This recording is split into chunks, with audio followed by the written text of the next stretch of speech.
शिवरायांचं युद्ध चालू असताना मध्यस्थी अंगराज कर्ण येण्याचं कार्य करतोय का?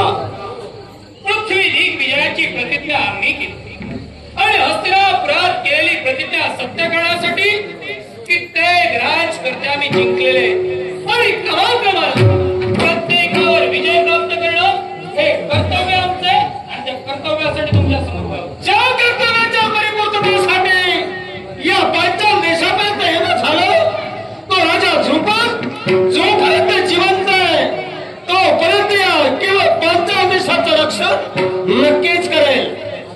राजे द्रुपद, तुम्ही जिवंत आहात तोपर्यंत संरक्षण करणारे ज्ञातच आहे आणि म्हणूनच तुम्हाला मारून विजय मिळवण्यासाठी आलेले आहोत. मला मानला तू विसरच. ज्या जीवनात संधी मिळाली म्हणून या विश्वाच्या ठाई येता म्हणून तू वावरतोय. अरे कुणी कुणाला केवळ आव्हान द्यावं? अरे गंगराज कर्ण या द्रुपदाला आव्हान देतोय, ज्याला पांचालीच्या स्वयंवरात जीवनात संधी दिली गेली. अरे एका मच्छाचा भेद तुला करता आला नाही, तिथं तू तरी पराक्रमाच्या वर्णना करू नकोस. या मित्रासाठी किंवा एक नव्हे दोन नव्हे संधी तू मागितल्यास आम्ही संधी दिली, त्या संधीचा सोडा तुला करता आला नाही. तो पृथ्वी दिग्विजय तरी काय करणार? राजे द्रुपद, मी एकाच विचाराने आलो होतो, मागे घडून गेलेला इतिहास उघडायचा नाही. पण आता सुरुवातच जर का तुम्ही केला असाल तर आता तुम्ही आम्हाला जरा बोलायला भागच पाडला. कारण तुम्ही म्हणे आम्हाला मत्स्याच्या नेत्राचा भेद करण्याची संधी दिली. राजे द्रुपद, स्वयंवराच्या ठिकाणी तुम्ही उपस्थित होता, स्वयंवराच्या ठिकाणी आम्ही उपस्थित होतो, स्वयंवराच्या ठिकाणी गोपाल कृष्ण उपस्थित होता, स्वयंवराच्या ठिकाणी माझा मित्र उपस्थित होता आणि स्वयंवराच्या ठिकाणी तुमची कन्या सुद्धा उपस्थित होती. मग अशा वेळी माझा मित्र सुयोधन, या मित्र सुयोधनानं केवळ 5 बाणांची मागणी केली. ती 5 बाणांची मागणी तुम्ही गोपाल कृष्णाच्या आज्ञेनं पूर्ण केला. माझ्या मित्राचे 3 बाण निष्फळ ठरले. मग पुढील 2 बाण केवळ मित्राच्या स्वाभिमानासाठी आणि मित्राच्या सहकार्यासाठी या अंगराज कर्णानं मित्राजवळ मागितले. मत्स्याच्या नेत्राचा भेद मी करणारच, तोच तुमच्या कन्येनं आम्हाला अडविलं. मग मला सांगा, सहज बोलून गेला, आम्ही तुला संधी दिली. संधी जर का दिली असती संधीचं सोनं केलं असतं, दिली नाही म्हणून हा प्रकार घडला. प्रयत्न जीवनात करू नको. पहिली गोष्ट स्वयंवर पांचालीचं होतं, ते स्वयंवर चालू असताना तू आलास. ज्याला निमंत्रण नाही त्याला जाण्याचा अधिकार नाही. तुला निमंत्रण कोणी दिलं होतं? मग हे पहिल्यांदा जेव्हा बोलला तेव्हा आठवत नव्हतं की काय? तुम्ही म्हणालात, ऐका, तुम्ही काय म्हणालात? तुला अंगराज कर्ण संधी दिली, पण ज्या वीराला संधीचं सोनं करता येत नाही, ज्याला मत्स्याच्या नेत्राचा भेद करता येत नाही, त्यानं पृथ्वी दिग्विजयाचा विचार करूच नाही. अहो, तुम्ही संधी दिलीच नाही तर मी मत्स्याच्या नेत्राचा भेद ज्याला निमंत्रण नाही त्याला जाण्याचा अधिकार नाही. तू कोण अधिकारानं त्या स्वयंवरात आलास? मग मला जर का निमंत्रण नाही आणि असं असताना अनिमंत्रित करा, तिथं जाण्याचा अधिकार तुम्ही नाही म्हणता. मग ज्या तुमच्या कन्येचा विवाह तो स्वयंवर पाहण्यासाठी आलेल्या एका प्रेक्षकातील एका इसमाला उठून तुम्ही केला. तो इसम कोण, तो व्यक्ती कोण, हा नंतर तुम्हाला कळला. पण मला सांगा, राजेश्वर सिंहासनावर उपस्थित होते, जे निमंत्रित होते, मग मी निमंत्रित नव्हतो म्हणून माझ्यावर बोट ठेवता. मग प्रेक्षकात बसलेल्या एका इसमाला तुम्ही उठून मत्स्याच्या नेत्राचा भेद करावास लावितला, तो तरी निमंत्रित होता का? तो जातिवंत वीर होता. तू आला होतास तो सहकार्यासाठी आणि ते आले होते ते केवळ प्रेक्षक म्हणून तू म्हणतोयस. मग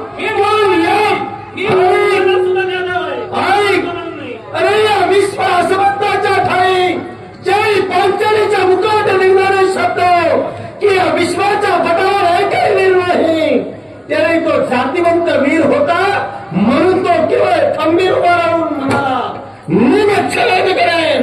मग तुझ्यासारख्या मित्राला सहकार्य करायला किंवा राजा द्रुपद याला सहकार्य करायला पार्थाला नव्हता. मग मला सांगा, तुम्ही म्हणता की या विश्वाच्या ठिकाणी स्वयंवर मंडपात उभी राहून तुमच्या कन्येनं वीर जातीला म्हणे दूषणा दिली. अहो, वीर जातीला दूषणा देणं लायकच आहे, कारण जे खरे वीर होते ते आमच्या सारख्याला तुम्ही स्वयंवर मंडपातून घालविला आणि त्यानंतर वीर शोधतात. अहो, सारेजण मेल्यानंतर जिवंत कोण आहे शोधण्याचं कसं सापडणार? मला एक सांग की या पृथ्वीचा दिग्विजय करण्यासाठी तू बाप्पा ठरतोय. मग ज्याला स्त्रीचा आदर नाही, देवी पांचालीचा किंवा वस्त्र करण्याचा प्रयत्न यानं ज्यावेळी केला त्यावेळी खतखता असण्याचं कार्य तू केलंस. तुला जर का मित्राचं भलं होतं, मित्रासाठी जर का तू काही करत होतास, मग त्यावेळी का त्याला सांगितलं नाहीस जीवनात तुझे पाऊल टाकतोस ते चुकीचं आहे हे तू का बोलला नाहीस? कारण आहे त्याला आमचा झालेला अपमान आणि तो सुद्धा केलेला तुमच्या कन्येनं. त्या स्वयंवर मंडपात वरिष्ठ मंडळी उपस्थित होती, तुम्ही सुद्धा उपस्थित होता. पितृदेवता या नात्यानं पांचालीचा स्वयंवर तुम्ही योजला होता.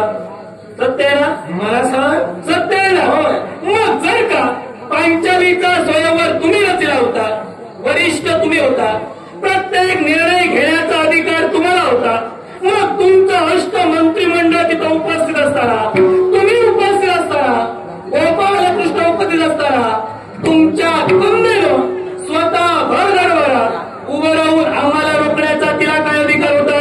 कारण तू एक बनावट राजकर्ता बनलास, कारण ज्याचं अस्तित्व अर्थशून्य होतं.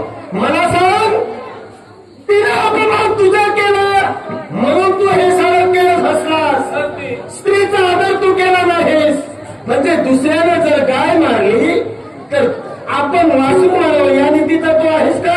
मोठ्या विचारांची आराधना तुम्ही माझ्यासमोर तू मला सांग, तिने अपमान केला म्हणून तू अपमान करणार आहेस का? मला सांगा, तुला निश्चय करणं जर का वाटत असेल तर तुला कळलं राजकारणावर साधण्याचा अधिकार तुला तरी नाही. मी मान अपमानाच्या पलीकडं राजकर्त्याचं स्थान आहे. मग हे तू का विसरलास? मग मान अपमानापलीकडे जर का राजकर्त्याचं स्थान आहे, मग ज्यावेळी स्वयंवर मंडपात मी आलो, मी अनिमंत्रित होतो, म्हणजे हा तुमचा अपमान होता. मग जर का राजकर्त्याचं स्थान आहे, मान अपमानापलीकडे तुम्ही सुद्धा आम्ही अपमानित, आम्ही तुमच्या अपमानित झालोच नाही. मग मला स्वयंवर मंडपाचा त्याग करावयास का सांगितलं? एकाच गोष्टीसाठी, कारण तो योग्य म्हणून ज्यानं आपल्या राज्याची धुरा सांभाळली, प्रत्येक राज्यातून एक लोक यायला होता. मग तुमच्या हस्तिनापुरातून किंवा येण्याचं कार्य शिवधनानं केलं हे सत्य आहे का? ही सत्य आहे. मग तू कोण अधिकाराला त्या ठिकाणी कोणत्या राज्याचा युवराज? एकच अंगराज कर्ण म्हणून स्वयंवरात मी आलोच नव्हतो. मी आलो होतो तो केवळ मित्र दुर्योधनासाठी, आणि त्यावेळी मी त्या भर स्वयंवर मंडपात माझ्या मुखातून हे शब्द सुद्धा आले होते. काय? मी जो मत्स्याच्या नेत्याचा भेद करेन आणि जर का पांचालीला विजयी करेन, तो माझ्यासाठी नव्हे तर केवळ मित्र दुर्योधन. मी तुला दोष देत नाहीये. तू म्हणतोयस मी माझ्या मित्रासाठी हे केलं. मग जर का तू मित्रासाठी जर का हाती धनुष्य घेऊन मत्स्यभेद करण्यासाठी जर का तत्पर करत होता, तर पांचालीच्या बाबतीत ज्यावेळेला घडला त्यावेळी तू नक्की तुझ्या मित्राला समजावून सांगितलं असतं. कारण मित्र ज्यालाच म्हटलं जातं, जिथं मित्राचं पाऊल वारंवार करा, असत्याचं मार्ग जर का तू आचरणावर असेल तर त्याला सत्याच्या दिशेनं आणणं हे मित्राचं कर्तव्य नव्हे का? मित्रत्वाचं नातं कोण समजावतंय? कोण? राजा द्रुपद. मित्रत्वाचं नातं अंगराज करणारा तुम्ही सांगता. तुमच्या जीवनातील घडलेला प्रसंग, गुरु द्रोणाचार्य आणि तुम्ही अग्निवेश महंतांकडे गुरुअभ्यास संपादन केला आणि त्यानंतर या पांचाल देशाचा राजकीड मस्तकी मिळवून या राज्यकारभार तुम्ही सांभाळत होता. त्यावेळी द्रोणाचार्यांचा पुत्र अश्वत्थामा याला दुग्ध संचय हवा म्हणून द्रोणाचार्य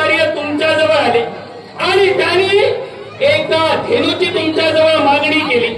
अहो 12 वर्षाचा प्रदीर्घ काळ ज्या द्रोणाचार्यांबरोबर तुम्ही घालविला, तुम्हाला सत्याचा मात झाला, तुम्हाला राज्यकारभाराचा मात झाला, आणि म्हणून मित्रत्वाचं नातं तुम्ही ओळखण्यास नकार दिलात. आणि याच्या म्हणून जर काला असेल, तुला एकाला 2 धेनू देईल, पण मित्र म्हणून सांगून धेनू मागू नकोस. अरे तो मित्रत्वाचं नातं याच्या अगोदर विसरला, त्याने मित्राच्या नात्याचे धडे आता कळणाला देऊ नये. हे करा. अरे मित्राला घडविणं हे सुद्धा प्रत्येक मित्राचं आद्य कर्तव्य विसरू नकोस. अरे कक्षाने जर का मी द्रोणाचार्याला दिला असता, जर का धेनू देण्याचं कार्य केलं असतं, तर स्वाभिमानाला तो पेटला नसता. अभिमानाला जगाचा समजता स्वतःचं अस्तित्व निर्माण करू शकला नसता. मी देऊही शकलो असतो, पण प्रत्येक माणसाला अस्तित्व कळायला हवं. आणि माझ्या मित्रासाठी मला त्याची कुवत असताना सुद्धा दुसऱ्यासमोर लाचार होणं हे योग्य आहे का? मित्राचं अस्तित्व मोठं करायला गेलात, पण मित्राला तुमचं अस्तित्व मात्र मला कारण आहे. दुसऱ्यासमोर लाचार होणं योग्य आहे का? मला सांगा. अहो ज्यावेळी मित्राचं अस्तित्व मोठं करण्यासाठी गेला, त्यानंतर मित्राला ओळख दाखवण्यास नकार केला नाही, तर मित्रत्वाचे धडे मला देतात. पण त्यानंतर द्रोणाचार्यांनी कौरव पांडवांना शस्त्र विद्या शिकविली, आणि त्यावेळी आपल्याला गुरुदक्षिणा म्हणून राजा द्रुपदाला युद्धात पराजित करून आपल्या चरणापर्यंत घेऊन या म्हणून सांगितलं. त्यावेळी पार्थानं तुमच्याशी युद्ध केलं, तुम्हाला आपल्या रथाला बांधिलं आणि द्रोणाचार्यांच्या पायावर ठेविलं, आणि त्याच पार्थाला स्वतःची कन्या दिला, आणि कसली राजाची मोठेपणी.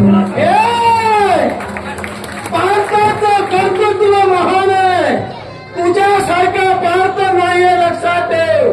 पार्थाशी बरोबरी करण्याचा प्रयत्न जीवनात तू करूच नको. पार्थाशी मी माझी बरोबरी करत नाही. फक्त तुम्ही मला मित्रत्वाचे धडे देऊ नका, कारण तुमच्या मागं तुम्ही मित्रत्वाला असाच गडबड लावलेला आहे. मग मलाही तेच म्हणायचंय. तू जर का धर्माचा पुरस्कार आहेस, धर्मासाठी शब्दासाठी जर का झटणार आहेस, तर दुसऱ्यानं गाय मारल्यानंतर आपण वासरू बनावं या तत्वाचा तू आहेस का? या प्रश्नाचं उत्तर दे. नक्की. कारण जर का एखाद्यानं अपमान केला असेल, त्या अपमानाला प्रत्युत्तर तुम्ही कशा प्रकारे देणार ते सांगा. तू बोलत नकोस. कारण ज्याला धर्म कळत नाही, दुसऱ्याला अपमान केला, दुसऱ्याला काय मागली, म्हणून जर का तू सुधार करशील, तर अशा माणसाचं म्हणे बोलण्याचा अधिकार मला तरी तुझा अधिकार करत आहात. धर्मशास्त्र सांगताय या विश्वाच्या ठिकाणी पृथ्वी दिग्विजय करणं हा प्रत्येक राजकर्त्याचं कर्तव्य आहे.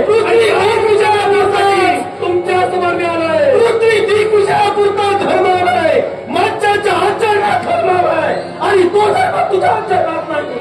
म्हणूनच या पाश्चात्य देशामध्ये तुझ्या जीवनाचा सर्वात आत्मी करेल. मी जर का धर्म माझ्या जीवनी जर का मी धर्माचरणाला नेला नाही, तर माझा सुद्धा तुमच्यावर ठाण हवा आहे. ज्याला ब्राह्मणाची माहिती भिडकारली, माझ्याबरोबर तुम्ही सुद्धा धर्मी आहात. मी जर का धर्मी आहे, या राज्याचं केवळ सेवा करण्याचं भाग्य मला लाभलंय. ती सेवा करत असताना नक्कीच या जनतेच्या उत्तरासाठी आता फक्त तुम्हाला अर्ध राज्य सांभाळायला